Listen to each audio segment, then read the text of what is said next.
আমরা এমন একটা আমলকে আজকে জেনে নিব যে আমলটা না জানলে, যে প্রস্তুতি গ্রহণ না করলে রমজানের রোজার 1 পয়সা দাম আপনি পাবেন না। এমন একটা আমল সবাইকে শেয়ার করে দিব আজকে, যে আমলটা অ্যাপ্লাই না করলে রোজার বিন্দু মাত্র সওয়াব আপনার কপালে জুটবে না। এই আমলটা যদি আপনি জেনে যান, রোজার মাসে আপনার জীবনের সমস্ত গুনাহ খাতাও মাফ হয়ে যাবে, আপনার প্রত্যেকটা রোজা আল্লাহর দরবারে কবুল হয়ে যাবে। সুবহানাল্লাহ পড়বেন না আপনারা সবাই?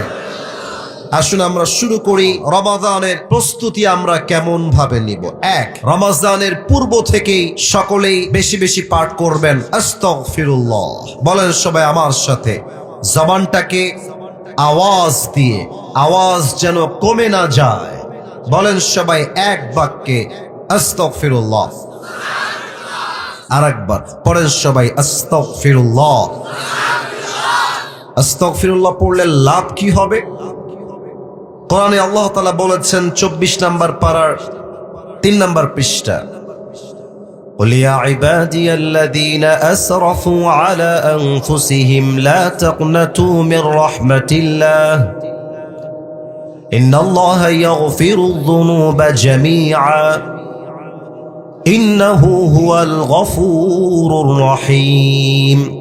আল্লাহ তাআলা বলছেন, Oh my worshipper, if you have committed huge sins in your life, ও আমার বান্দারা, ও আমার বান্দারা, তোমরা যদি তোমাদের জীবনে অনেক অন্যায় করে থাকো, পাপ করে থাকো, জেনা করে থাকো, সুদ খেয়ে থাকো, পর্নোগ্রাফি দেখে থাকো, ঘুষ খেয়ে থাকো, যত অন্যায় করো না কেন, লা তাকনাতু Mir রাহমাতিল্লাহ, never lose hope from the mercy of your Lord।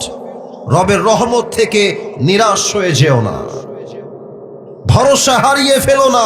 Put your trust on your Lord, রবকে ভরসা করো। ইন্নাল্লাহা ইয়াগফিরুদ যুনুবা জামিআ, অন্যায় করে অন্যায়ের উপরে স্থির থেকো না, 2 হাত তোলো, আল্লাহর কাছে ক্ষমা চাও।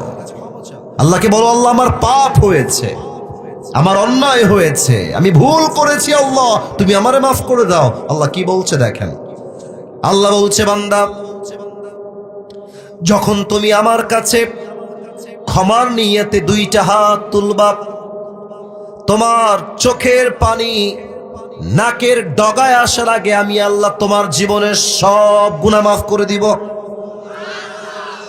বামের ভাইয়েরা একজনও সুবহানাল্লাহ পড়েন নাই। বলেন সবাই জবান খুলে সুবহানাল্লাহ। Indeed, I will forgive all the sins of your entire life। বান্দা তুমি যত গুনাহ করেছো, আমি আল্লাহ তোমার ইস্তেগফারের জন্য সমস্ত গুনাহ খাতাকেই মাফ করে দিব। সুবহানাল্লাহ পড়বেন না?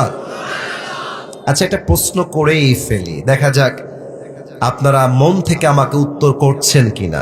আজকের মাহফিলে যত মানুষ আপনারা এসেছেন, এমন কোন যুবক, এমন কোন মুরব্বী কি আজকের মাহফিলে কেউ আছে যার জীবনে কোনো গুনাহই নাই? এমন কেউ কি আছে? আছে আছে এমন কেউ নাই। সবার জীবনে গুনাহ আছে, প্রকাশ্যে হোক কিংবা গোপনে হোক। কেউ না জানলেও গুনাহের খবর রাখে একজন। বলেন সবাই, তিনি কে? পৃথিবী না জানুক, আমি তো জানি, আমি কি পাপ করেছি হায়। আমার পাপের করলে বিচার, বাঁচার আমার নাই উপায়।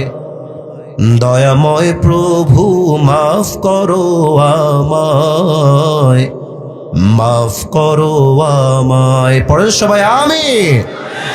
তাহলে 1 নম্বর আমল আজ থেকে আমরা স্টার্ট করব। দেখা যাক সবাই মিলে একটা প্র্যাকটিস স্বরূপ ট্রাই করি। পড়েন সবাই আস্তাগফিরুল্লাহ। না না, আওয়াজটা পাই নাই। বলেন সবাই আস্তাগফিরুল্লাহ। 1 নম্বর আমল শেষ। 2 নম্বর, রমজানের পূর্বে আপনারা সকলেই একটা কাগজ নিবেন, একটা কলম নিবেন। নওগাঁর ভাইরা আমার সঙ্গে উত্তর দেন, একটা কাগজ নিবেন আর একটা কি নিবেন? এই কথা বলতে হবে।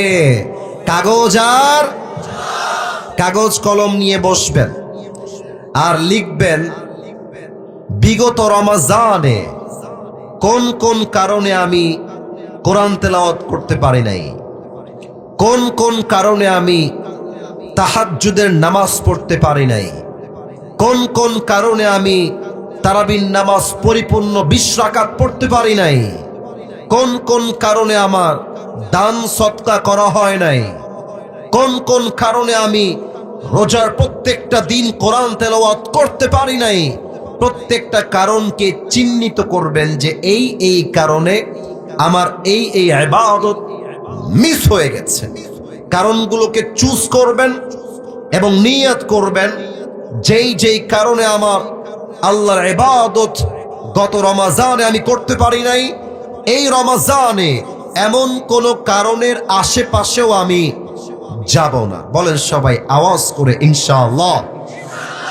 2 নাম্বার শেষ। 3 নাম্বার সবচেয়ে গুরুত্বপূর্ণ আমল, রমজানের পূর্বে আবার কাগজ কলম নিয়ে বসবেন, একটা রুটিন করবেন। আচ্ছা নগর ভাইরা, আমার কথা কি বোঝা যায়? আমি আপনাদের জীবনের সবচেয়ে গুরুত্বপূর্ণ অংশ নিয়ে কথা বলছি। এটাকে আপনি ফালতু টপিক ভাববেন না, এটা আপনার জীবনের সেরা ওয়াজ। কাগজ কলম নিয়ে বসবেন আর একটা রুটিন করবেন, 24 hour routine in the month of Ramadan. রমজানের 24টা ঘন্টা আপনার কাটবে কেমন করে লিখবেন। সাহারির সময় উঠলেন, তাহাজ্জুদ পড়লেন, এরপরে কি করবেন, ফজরের পরে কি করবেন, জোহরের পরে কি করবেন, আসরের পরে কি করবেন, মাগরিব পরে কি করবেন। প্রত্যেকটা আমল টাইম স্কেজুল পরিপূর্ণ একটা টাইম রুটিনে নিয়ে আসবেন যে রমজানের 24 আওয়ার রুটিন, আমি এমন সময়ে এই কাজগুলো করব। লিস্ট রাখবেন, যখন যেই টাইমে যেই কাজকে নির্ধারণ করেছেন সেই কাজটাই করবেন। রমজানকে বরকতপূর্ণ করে দিবে একজন, তিনি কে?